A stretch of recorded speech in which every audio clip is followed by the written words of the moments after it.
Okay. So chapter 10 everyone. يلا تحفوا اللي قاعدين يسولفون. جاي من الإجازة المفروض شفتوا بعض أمس يعني.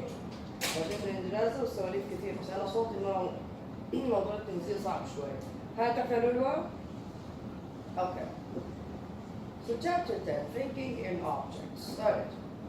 We have already seen how we can create classes and create objects from these classes.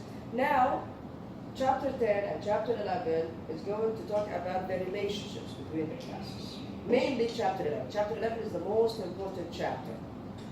Right. In this chapter, right. So you see the advantages of object-oriented programming from the preceding chapter, chapter 9.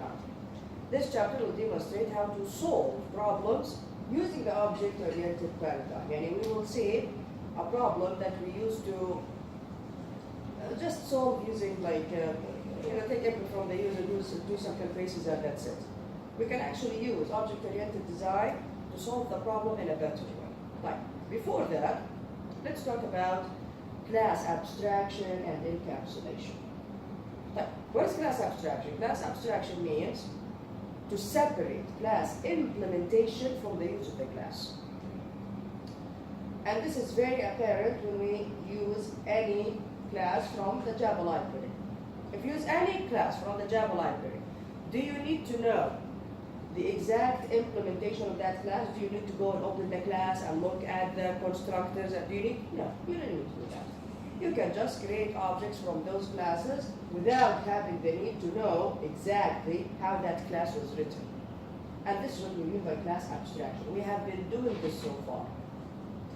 The creator of the class provides a description of the class and lets the user, whoever wants to create objects from this class, know how they can be used. The user of the class does not need to know how the class is implemented. The detail of implementation is encapsulated. Is encapsulated meaning hidden from the user. And this is it.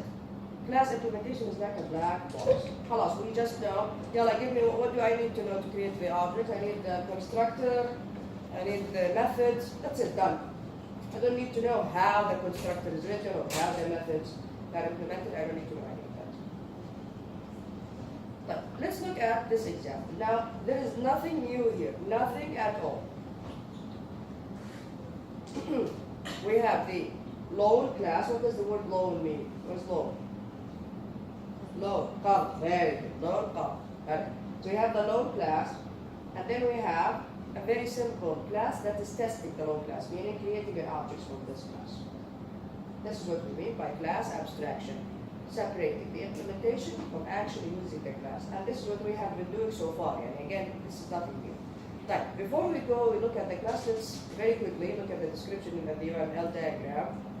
Loan has how many data fields?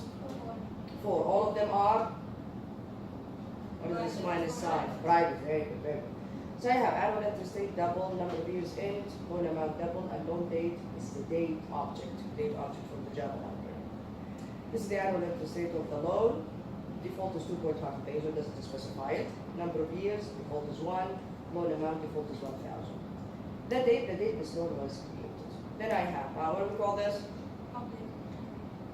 Plus means public, but what is this? Constructor, very good. So I have two constructors here. One that does not receive anything, constructs a default loan object. From the description here, I can understand. A default loan object means the interest rate is 2.5, the number of years for the loan is 1, and the amount itself is 1,000. Or the user, of course, can specify all of these information. Then I have accessor and mutator methods. Again, nothing is new here. Get and set methods. Get the annual interest rate, get the number of years, get the loan amount, get the loan date. Mutator methods, set methods, this changes all of that. Set annual interest rate, set number of years, set loan amount. And then we have 2 more methods that actually calculate something. What do they calculate? One calculates the monthly payment, get monthly payment, and one calculates the total payment. I know this is for class. Right.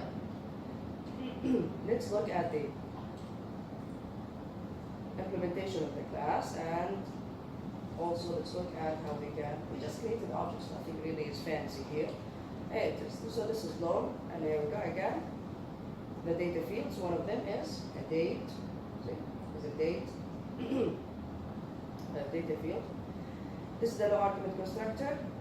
Remember this? What does this do? What does it do? What does this do? In this case here, what's happening here? Sets the values. No, it's not setting the values. It's calling the other constructor. This constructor is calling the other constructor. So this, and then the default values, this will go, this will call the other constructor, the constructor that actually receives a double and then an end and then another double. There we go. So the other constructor sets the data fields and also creates the date object. Here we go. Right, since the date object, again, we saw the date class before. Since I did not specify anything here between parentheses when I created the date object, what is the date for this object? Today's date. Today's date. Huh? What is it? No? Every time you run it, it will create a new date object. The date class, we saw the date class from before. If you don't specify anything, it will create the date object representing at the time when this date was created. Right.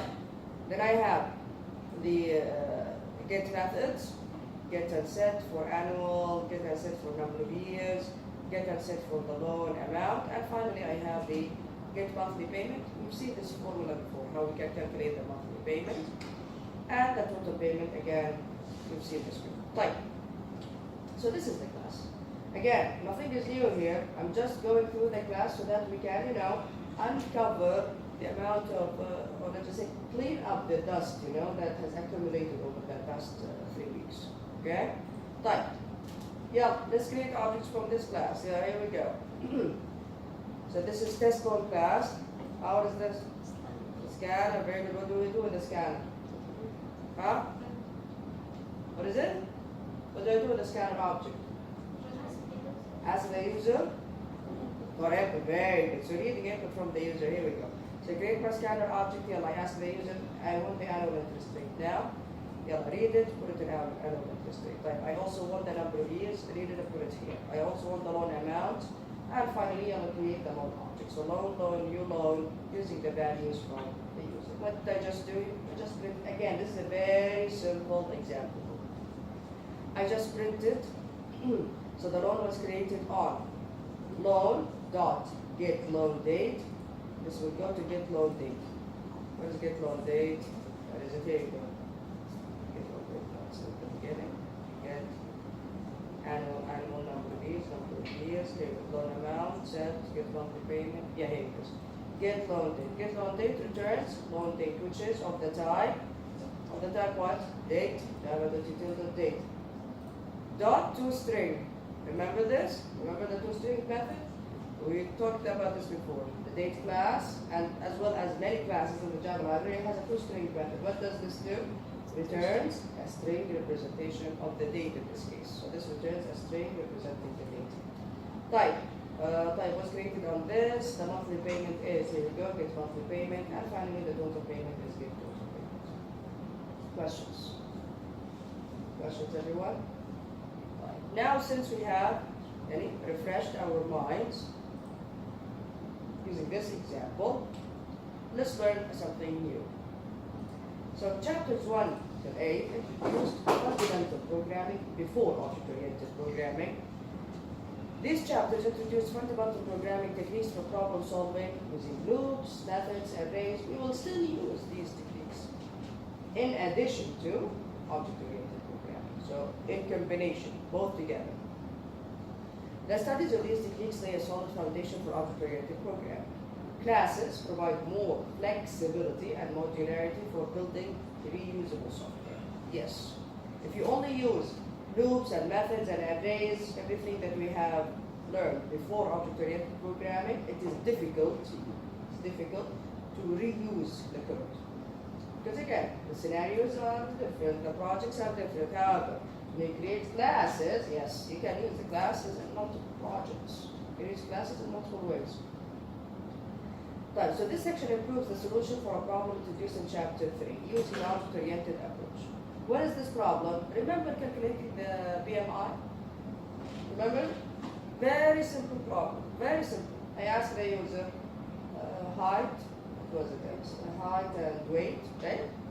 And then there is a formula to calculate the BMI. And then based on that number, I tell them normal, overweight, etc.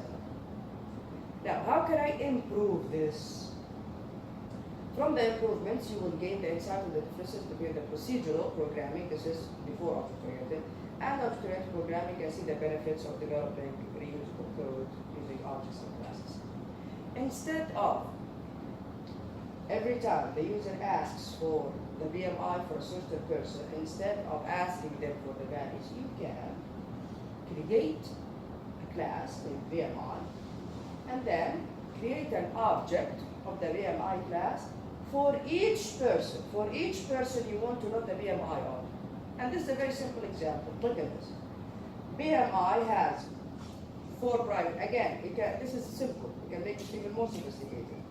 Has 4 private data fields to represent a certain person. Name, age, weight, and height. Every time you want to know the BMI of a certain person, create an object with all of their details. Name is a string, age is an int, weight and height. But then I have the constructor. Again, this is a simple example. Simple example. You can make this more sophisticated. I have a constructor that takes, name, age, weight and height. And then another constructor that takes name, weight and height. Meaning the age that has a default value of 20. Maybe most of the people who are using this program are 20 years old. Whatever. Again, this is just a very simple example. Then, what do I need? I need to calculate the BMI. So here we go. I have a method for that, get BMI. And I also need the status, overweight, weight, etc. And then I also need another method to do that. Okay? Of course, now this UML diagram is very simple. But it says here, the get methods for these data fields are provided, but omitted in the UML diagram for brevity. Okay, just to make the UML diagram not too long. But there are get methods for all of these. Okay? Fine. Now, every time the user wants to calculate the BMI for a certain person, you have all of their information in that object. All everything. Now, you can take these objects and then store them in an array, store them in a file, store them in a database, process them again. Maybe you need them in another. Again, you can think of this as being a very small part of a huge system. So you have the object that has all of the needed details, and then you can use it however you want. Instead of asking the user, what was the weight again? What was the height again? Which person is this? And maybe the user makes a mistake. You save it in an object and you're done. But let's look at the class. The class is very simple. Here it is. This is BMI. The name, the age, the weight, and height. Then I have, again, because our book, of course, is American, so the weight is in pounds, and then the height is in inches. Okay? But to calculate the BMI, the weight needs to be in kilograms, and the height needs to be in meters. Yeah? If you remember this from the examples that we have seen before. And that's why we have this, kilograms per pound, so that they can convert between pounds and kilograms, and meters per inch, so that they convert between inches and meters. This doesn't matter if you use kilograms and meters. Type. This is one of the constructors. Here we go, sets the values. And then the other constructors call the previous one. Then I have get BMI. Get BMI uses the same formula to calculate the BMI, which is the weight over the height square. It was like that, weight over height square. What was it? Type. Here we rounded it as well. You can round it or so that the number becomes smaller, or you can keep it as is and then format it for the user. Again, this is only an example. Get status, here we go.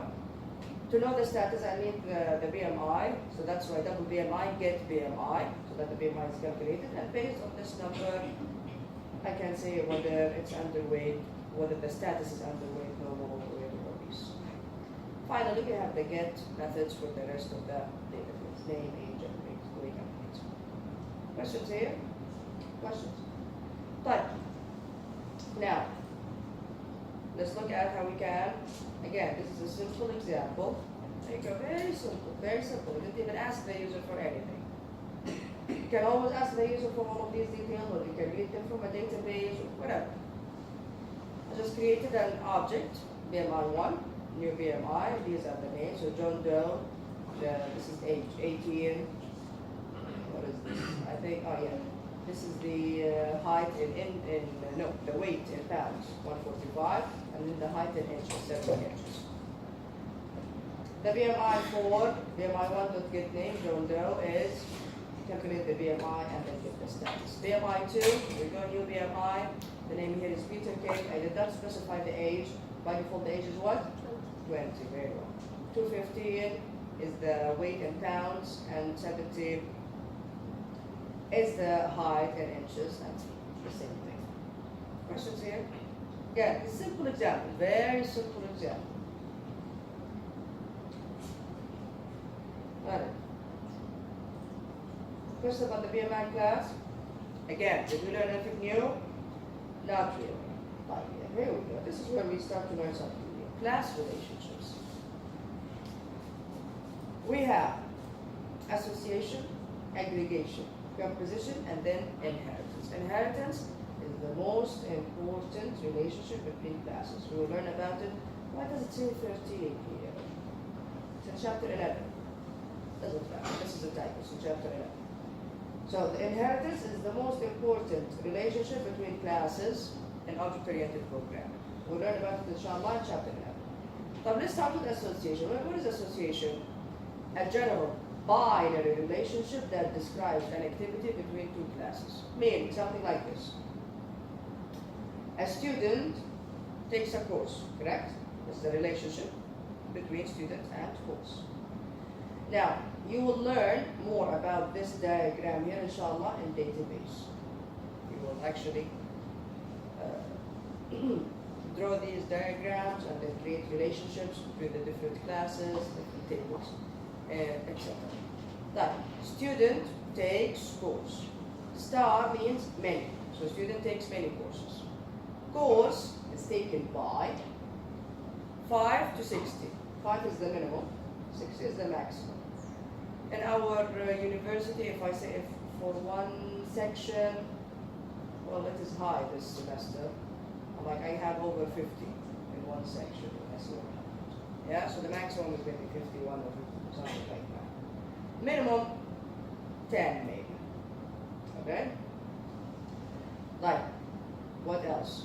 Faculty teaches course. Faculty teaches 0 to 3 courses. Maybe the faculty doesn't teach any courses. Or the faculty member can teach up to 3 courses. A course is taught by how many faculty members? 1.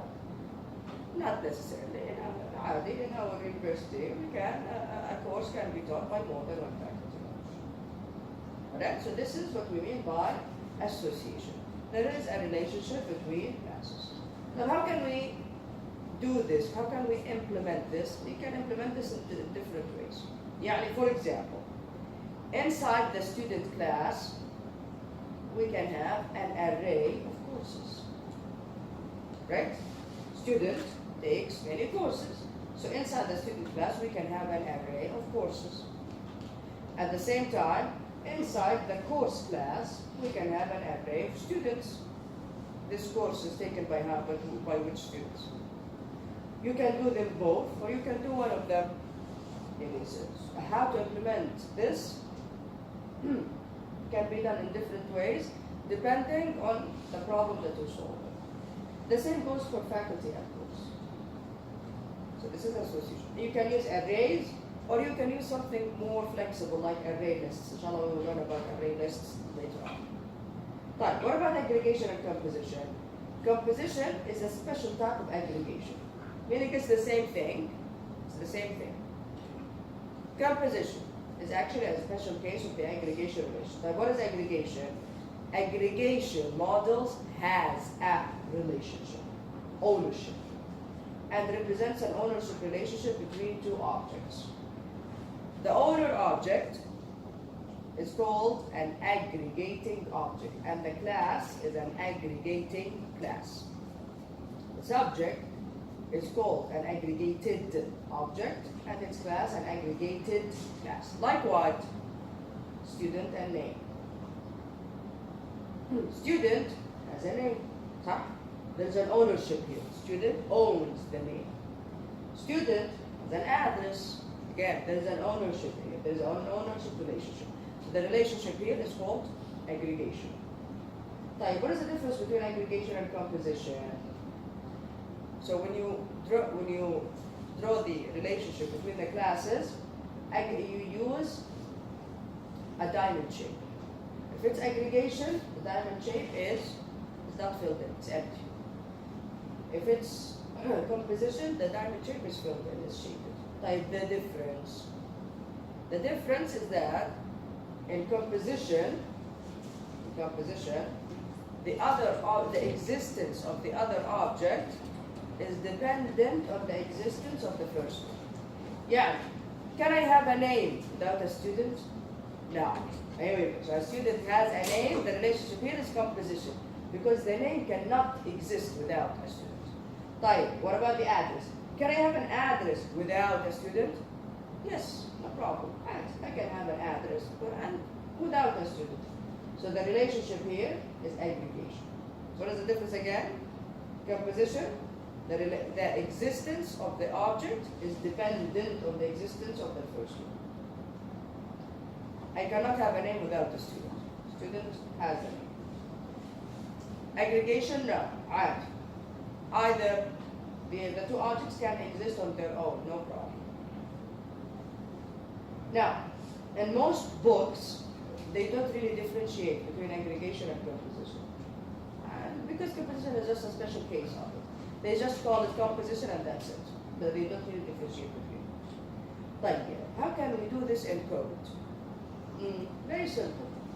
An aggregation relationship is usually represented as a data field in the aggregating class. And we have seen this before. Look at this. There we go. I have the class name. It has its own, data fields and methods, etc. And I also have the class address. It also has its data fields and methods, etc. All of them. Inside the class student, I have a data field of the type name and another data field of the type address. This is how I can implement the aggregation of the composition relationship. Okay? As data fields. Questions here, everyone? Questions? Right. So this is the aggregating class, and these are aggregated classes.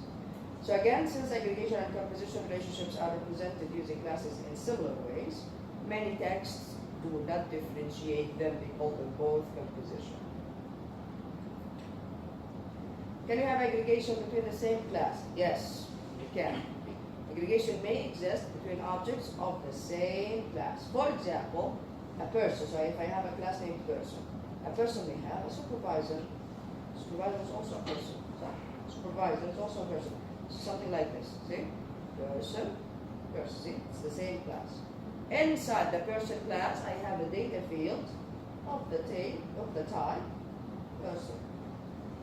See what's happening here? A data field of the same type as the class. We can do that. No problem. What if a person has many supervisors? What happens if a person has several supervisors? Something like this. We can have an array of the type person inside the class person. Understand what's happening here, everyone? Yeah? حتى هز النص منفي.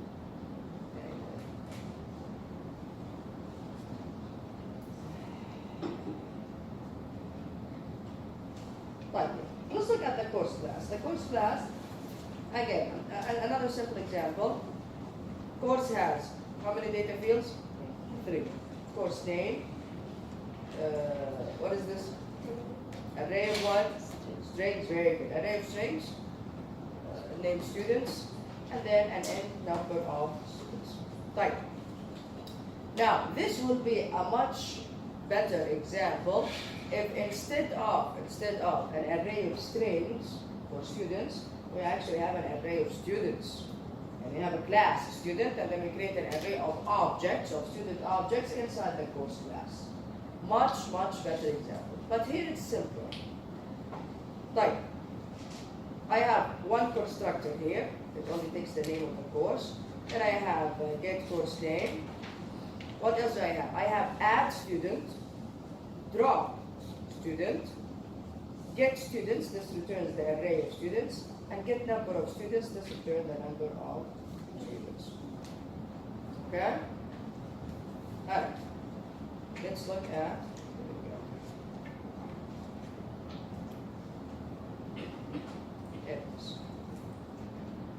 let's look at course and then this course. Good. Simple. Okay. Right. So this is the course class. Again, I have the name, an array of strings to represent the students. Again, this is not a good idea. From the get-go, I create the array and I have how many? 100. Very good. 100 slots, 100 positions. Then I have number of students. Now, if you remember, before I get to see, this is add student, and then when is drop student? Drop student is at the end. Like, how can I add the new students and drop new students when I have an array? Can I change the size of an array? No. Remember this?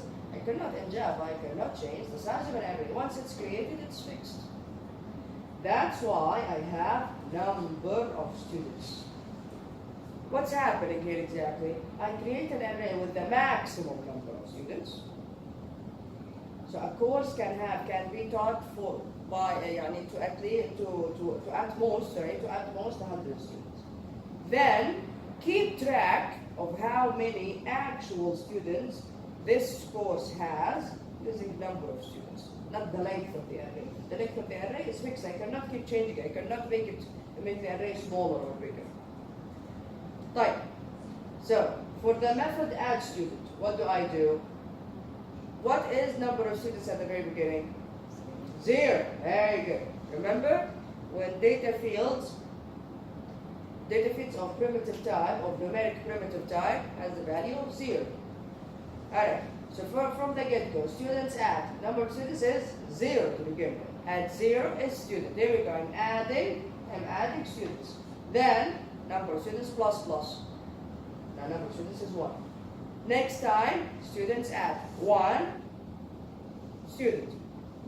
Then, increase the number of students by 1. You see what's happening here? Right. So this is how I can add students to the course. Again, this is one way of doing it. Like, what about drop students? I don't have that implementation for it. How can I drop a student from a course in this class?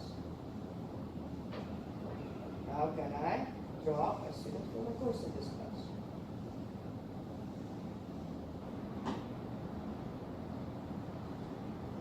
Again, I have this array and I have number of students. How can I drop a student? Go ahead. Fine. Now, yes, we will definitely decrease the number of students by 1. Okay. But what about removing the student from the array? I can't just decrease the number. The array also has the name of the student there. So you will have an empty position, an empty spot in the middle of the array. What do you think? If the student is in the middle, how am I going to remove it? What should I do? Yeah. You cannot. Okay, so you'll delete the student from this position, from this index. But the index now is empty. You leave it empty, it's in the middle. There are students here and there are students here. Huh? We don't have that with arrays in Java. What do you have to do? Again, you need to keep the array. You can't have anything. Okay, if you are going to decrease number of students by 1, and then the student is in the middle of the array, you remove it. Next time you add a new student, where is it going to be added? It's always added at the end, so you decreased it, but the student that was removed is in the middle. What will happen? You will override one of the students that are already there. فاهمين ايش قاعد تصير؟ You decreased it, but then the student was in the middle. So what do? You create another array. You create another array. Create another array, again with the same size, 100. Then go through this array, students have it. Go through it. Check. Is it the student? No. Okay, take it. Copy it.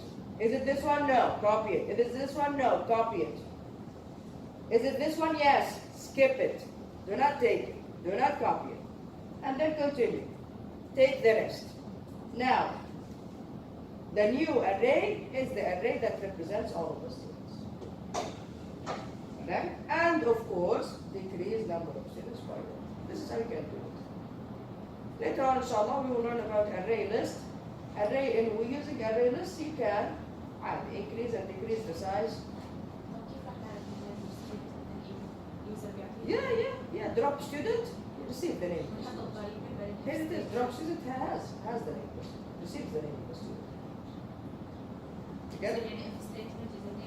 Of course, yeah. طيب. Let's look at the class where we created the objects. Yeah. Here we go. Course 1, new course. This is data structures. The other course is database systems. Type very well. Yeah. Course 1 dot add students Peter Jones. Type. Then Chandra, then Jessica. Course 2 has who and who? Peter and Ken. Very good. Number of students in course 1 is what? How many? 3. Very good. Type. Then get the students. The students array. There we go. So string students, course 1 dot get student. Go over them. And then print the names of the students in from the first course. Type. Number of students in course 2 is what? 2. Again, this is a very simple example of how we can use this class. Questions? Questions? All right. Right. Stack of integers. Now, make sure to study this example. You will inshallah learn more about stacks and data structures, but make sure to study. It's a simple example, by the way, but it will tell you about push and pop. We've already covered this before. Just make sure to study it. So this is stack of integers. Like yeah. Then we have wrapper classes. Wrapper classes. What are wrapper classes? Wrapper classes, for every, okay, think of it this way. For every primitive data type, what are primitive data types? Who can tell me? What are primitive data types? What are primitive data types? Huh? Numbers. Primitive data types. What do you mean by numbers? Integer is not a type. Int is a type. Okay? So int is a type. Float is a type. Anything else? Double. So I have float and double for real numbers. And then long, short, int, and byte for integers. And then we have Boolean. String is not a primitive data type. Finally, where Boolean? Char. Very good, char. Here we go. Here we go. So for each of these 8 primitive data types, there is what we call a wrapper class. There is a wrapper class. And the names of the classes are straightforward. You just take the name of the primitive data type. If it is shortened, make it long, and make sure that the first letter is capital. There you go. Boolean, capital B. Instead of char, character, with capital C. Short, capital S. Byte, capital B. Instead of int, integer, capital I. Long, capital F. Float, capital F. and double capital T. Very well. طيب, note, the wrapper classes do not have no argument constructors. They do not have no argument constructors. Yani when you create an object of any of these types, you need to specify something for the constructor. The instances of all wrapper classes are immutable. When you create objects of these classes, these objects are immutable. Yani they cannot change once you create them. That is, their internal values cannot be changed once the objects are created. Type. Here we go. This is the integer wrapper class. It's inside the Java.lang package. I told you this from before. Anything inside the Java.lang package is imported by default. You don't need to import anything from the Java.lang package. So this is the integer class. This is the double class. And then they have similar methods.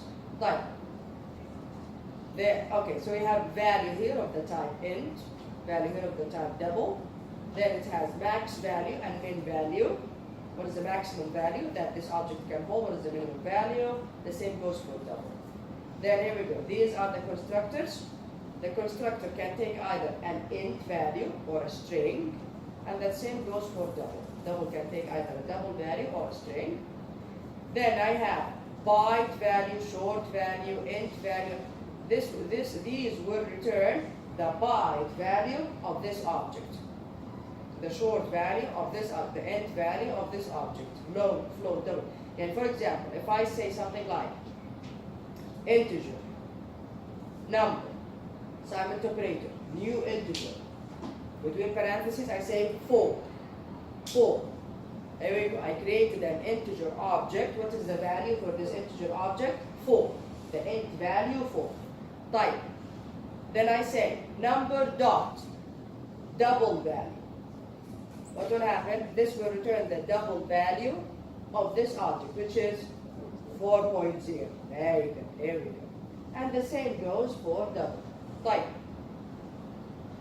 Then I have to compare to takes an integer object and returns an int value. Remember how compare to works? It either returns 0, a positive number, or a negative number, depending on which is greater, whether they are equal to each other. This is 0. Greater than, the number will be positive. Less than, the number will be negative. To string, returns a string representation of the object. Type. Then I have these methods. These methods are underlined, meaning they are public and plus. Underline, static, excellent. So meaning, you don't need to create an object to call them. You don't need to create an object. You can call them with the class name straight away. So I have value of and parse int. Remember them? Remember parse int and parse double? Remember those? When I say integer dot parse int or double dot parse double, what did they do? What did they do?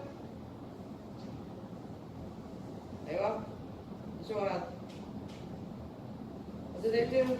They take a string and they convert it to an int. Remember that? Integer dot parse int, you can take it takes a string and then it returns the int value. Of course, if the string is valid, if the string is valid, it returns the int value, the int value of the string. The same goes for parse double.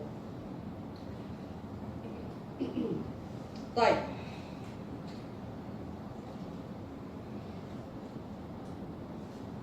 Now, we've already looked at the UML diagrams. Let's dive in. Type constructors, the class constants, max value, min value, and then the convergent methods. Numeric wrapper class constructors. You can construct a wrapper object either from a primitive data type value or from a string, just like I showed you here in the constructors. They can take either, if it's integer, it will take an int, if it's double, it will take a double, or a string, representing the numeric value. The constructors for integer and double are, here we go, public int value, string value, double value, string value. Each numerical wrapper class has the constants max value and min value. Max value represents the maximum value of the corresponding primitive data type. Remember the table where it tells you this type can represent from this number to this number. Here we go. These are min and max values.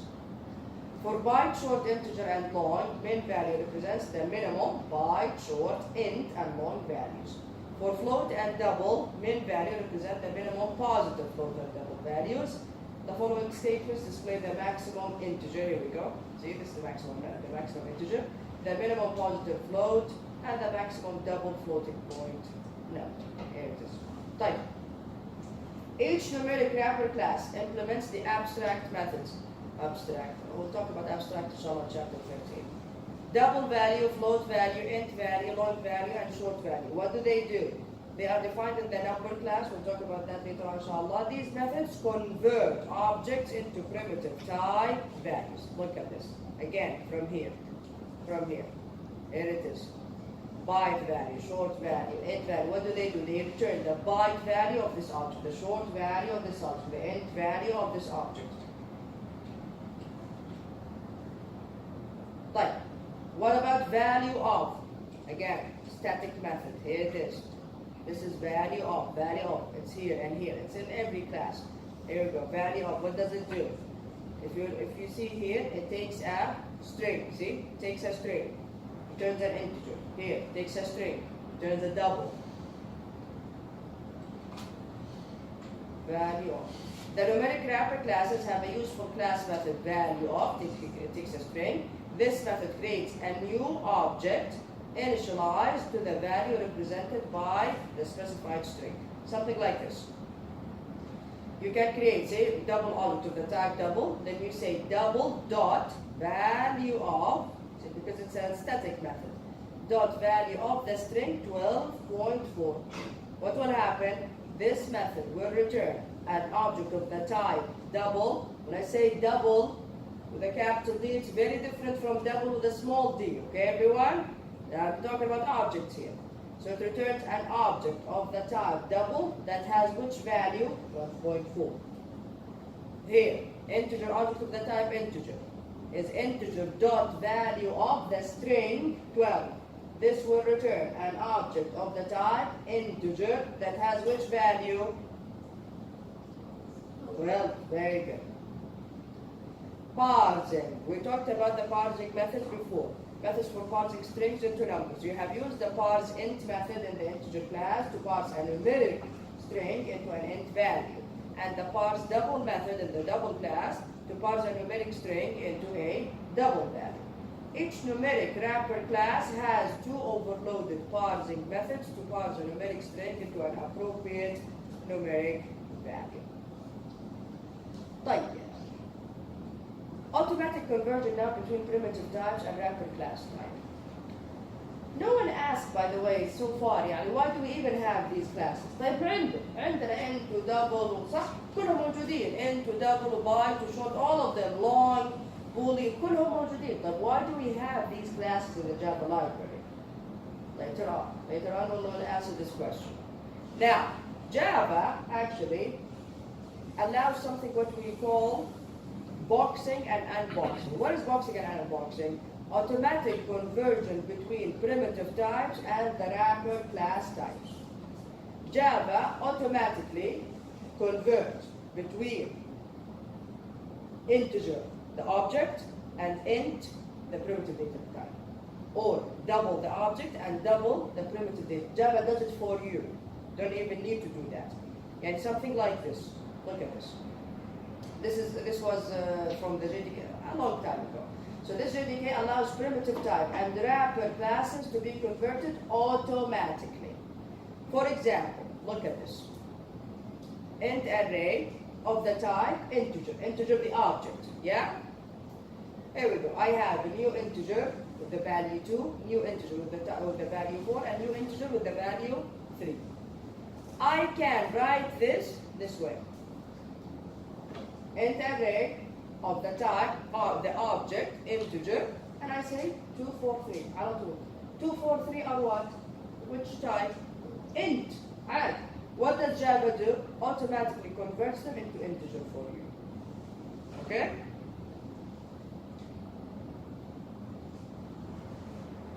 Right. So what happens exactly? So when this happens here, when this happens, when you put an int, and then this int is, you put it inside an array, or not necessarily an array, you need it to be converted to an integer type. What does the Java compiler, or the Java virtual machine, does? It, what we call boxes. Boxes means creates an integer object for these values automatically. It boxes the value inside an object. That's why we call it boxing. Type. The other way around, unboxing. Unboxing meaning taking the value out from the wrapper object. Boxing is creating the object. Unboxing, removing, taking the value out of that object. Something like this. So you created the array. Then you set something like system.out.println, yalla, int array at 0. What is int array at 0? Integer object. It's an object. It's an object. What happens? Can I print an object straight away? How am I going to print an object? It's not a string. Println takes only strings. What happens? Java unboxes the object, removes the value from inside the object, and println will convert it to a string straight away. Okay? So there we go. Int array at 0, int array at 1, int array at 2. What happens? Unboxing here. Unboxing. The Java virtual machine does the unboxing for you without the need to actually do any type of casting. But the other question again, back to that question. Why do we have wrapper classes? Why do we have classes for all primitive data types?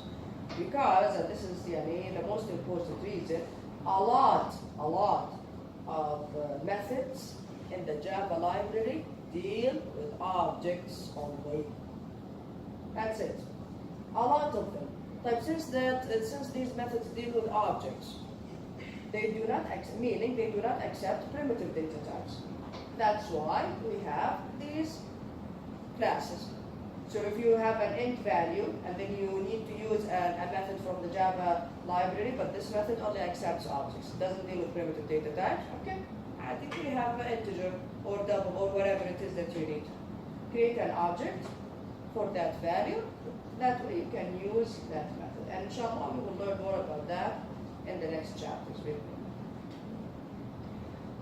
Big integer and big decimal. I'm not sure if it is your section or the other section, but someone told me before, what if I have a number that is an integer that is bigger than this one? This is the maximum value that an int can hold. Unsigned. Okay? Huh? Is it unsigned, I guess? Is it unsigned? Signed? Signed? What do you sign? S-I-G-N, signed and signed by the... What do you mean by signed? It's a representation of numbers. Oh, okay.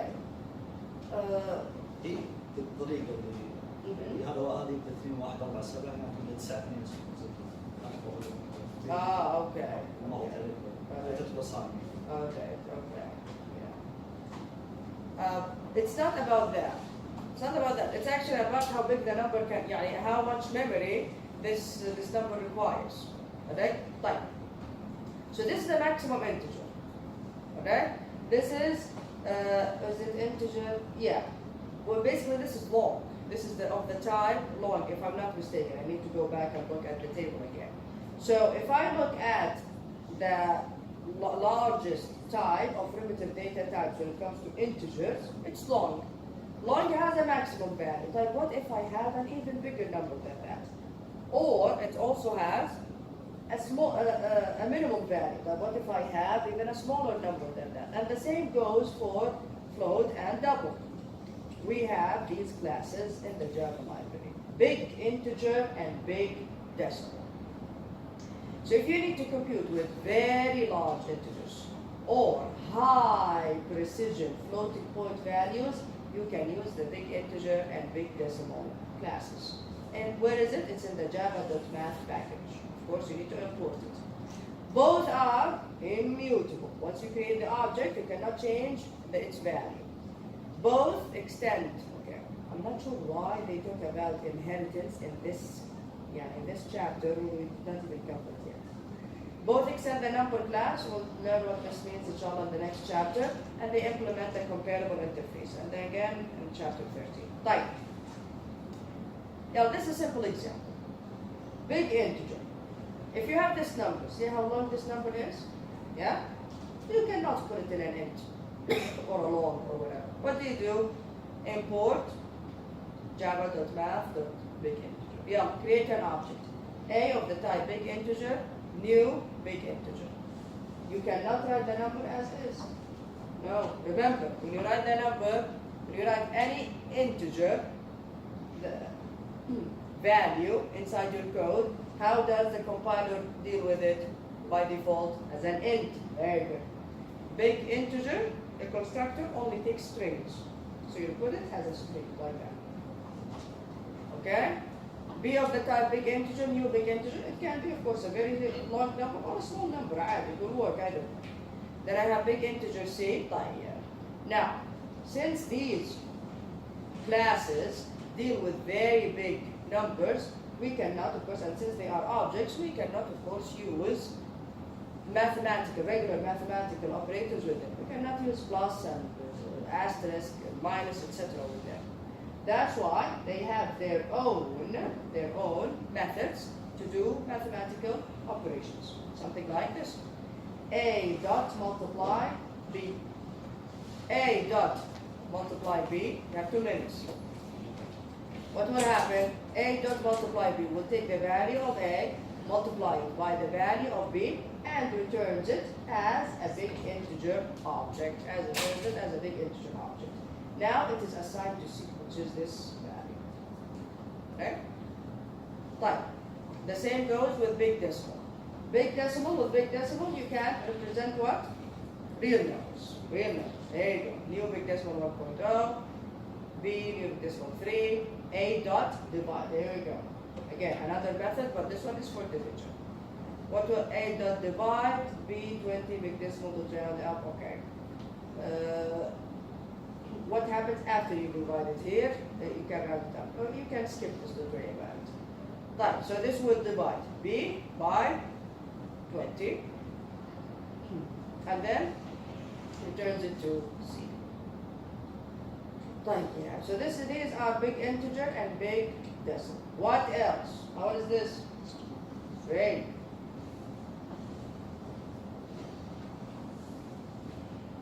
I'm thinking of leaving this for you, just let me know. Strings. Striker. Like, we've used strings so much here that this is so hard. Constructing a string. Here we go. How can I create a string? Yes? How can I create a string? What do I put? String. Then the variable name, then here we go. This is a string.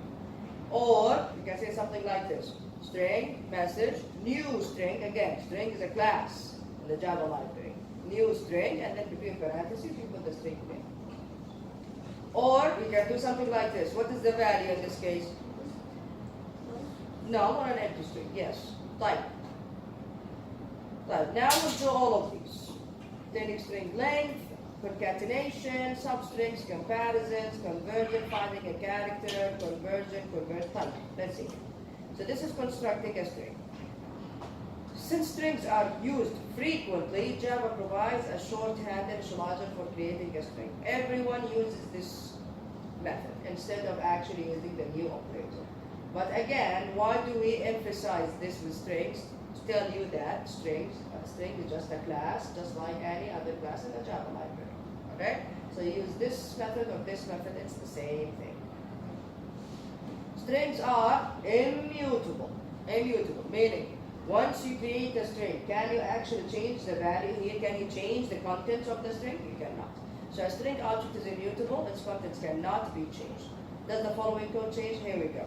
If I say something like string S is string Java, then I say S is the string HTML. Did I actually change it? No, I did not. I created another string, HTML, and I assigned it to S. But Java did not change. Java now is lost in memory. That's it. طيب. Okay, this is exactly what we just said here. There we go. We create S, Java.